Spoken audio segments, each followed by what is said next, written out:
ചമരെ കാട്ടാളെ കണ്ടിട്ട് വരിക. അതിന്റെ അണിയറ പ്രവർത്തകരോട് പറയാനുള്ളത് നിങ്ങൾ എന്ത് ഭാഗം പണിയുണ്ടോ ഹനാൻഷോട് കാണിച്ചുള്ളത്? എന്താ എന്ത് ഹനാൻഷ ഉണ്ട് പടത്തില്.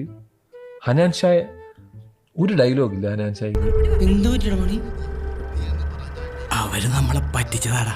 അല്ല അറിയാണ്ട് ചോദിക്കും, ഇത്ര ഫാൻ ബേസുള്ള ഒരു പയ്യനെ കേരളത്തിൽ ഇത്ര ഫാൻ ബേസുള്ള ഒരാളെ വിളിച്ചു കൊടുത്തിട്ട് വെറുതെ 4-5 സീൻ കൊടുത്തു ഒരു ഡയലോഗ് പറയിപ്പിക്കണ്ടോ?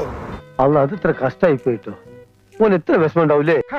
പോട്ടട സുന്ദരേശ, നിന്നെ പോലെ വിഷമം എനിക്കുണ്ട്.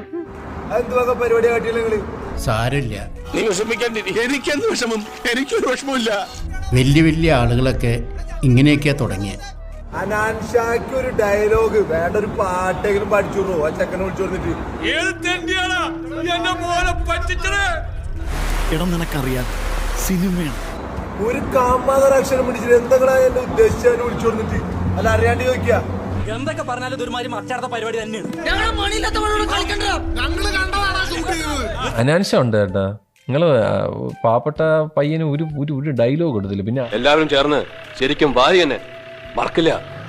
ഒന്നും മറക്കണ സ്വഭാവക്കാരനല്ല രാജേന്ദ്രനാഥ്. അവൻ ഈ ടഫ് സാധനമൊക്കെ എനിക്കും തോന്നില്ല. അതൊരു ആ ഒരു ബോയ് നെക്സ്റ്റ് ഡോർ ലുക്കുള്ള ഒരു ചെറുക്കനാണ് അവൻ. പതിവ് പോലെ എന്റെ പെർഫോമൻസ് ഗംഭീരമായിട്ടുണ്ട്. അപ്പൊ അവന് സത്യം പറഞ്ഞ ഇത്തിരി അങ്ങനത്തെ ഒരു ഫൺ സാധനമൊക്കെ കൊടുത്തിട്ട് ഞാൻ പൊളിച്ചാന്. അവന്റെ ഒരു സ്ട്രോങ് ഹോൾഡും അതാണ്. കുഞ്ഞുനാളിലെ എല്ലാ അടവുകളിലും ഞാൻ പാടവും ആർജിച്ചു കഴിഞ്ഞിരുന്നു. ഞങ്ങൾ പറയുന്നങ്ങ് ചെയ്താൽ മതി, ഓവറാക്കി ചളവാക്കണ്ട.